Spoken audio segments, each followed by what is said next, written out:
Les dernières actions du pape Léon XIV ont déclenché une réaction inattendue et croissante dans le monde catholique.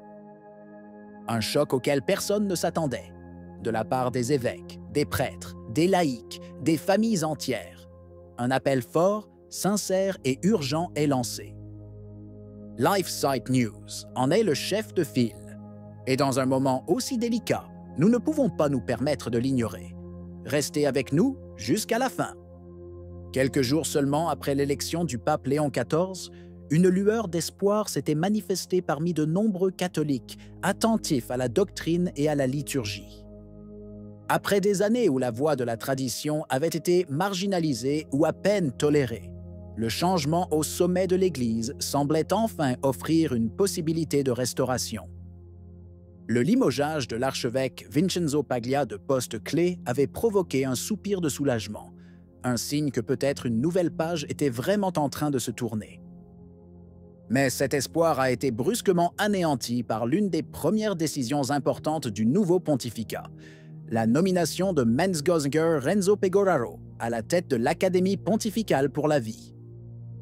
Un nom qui ne vient pas de nulle part, mais de l'intérieur même de la machine qui a généré tant de crises morales de ces dernières années. Un nom qui évoque la continuité plutôt que la correction. Pour beaucoup, ce fut un réveil amer. Pour comprendre l'importance de la nomination de Renzo Pegoraro, il faut d'abord revenir en arrière et regarder honnêtement ce que l'archevêque Vincenzo Paglia a représenté dans l'histoire récente de l'Église. Paglia n'était pas un fonctionnaire de passage, il était le symbole même d'une période où la clarté morale était remplacée par un langage nuancé, où les principes semblaient négociables et où les institutions les plus identitaires de l'Église étaient lentement vidées de leur sens originel.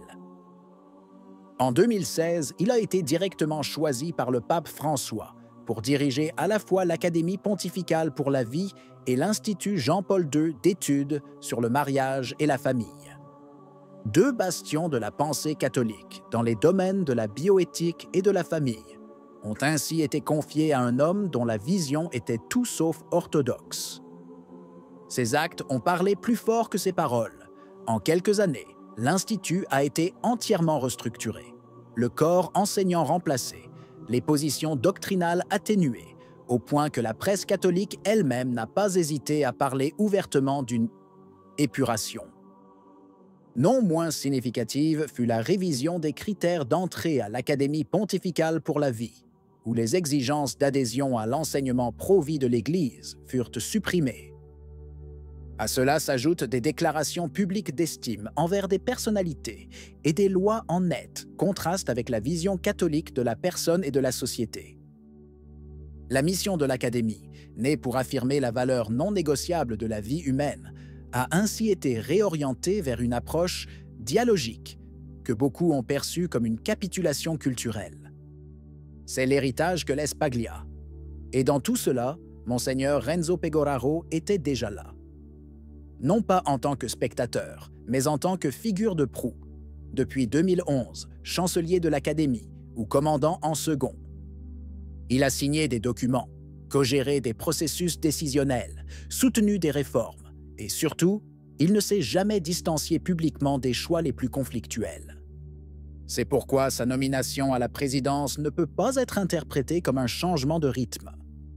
Au contraire, il s'agit d'une promotion interne, parfaitement cohérente avec le chemin tracé jusqu'ici.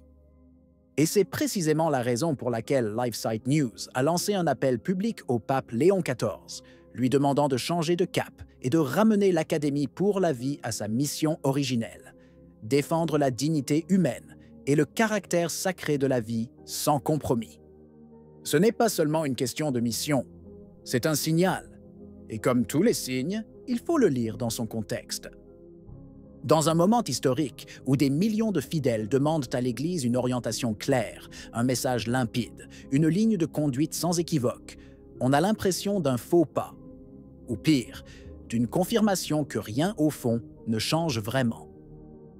C'est pourquoi de nombreux milieux, théologiens, prêtres, laïcs engagés, s'élève un appel passionné mais ferme.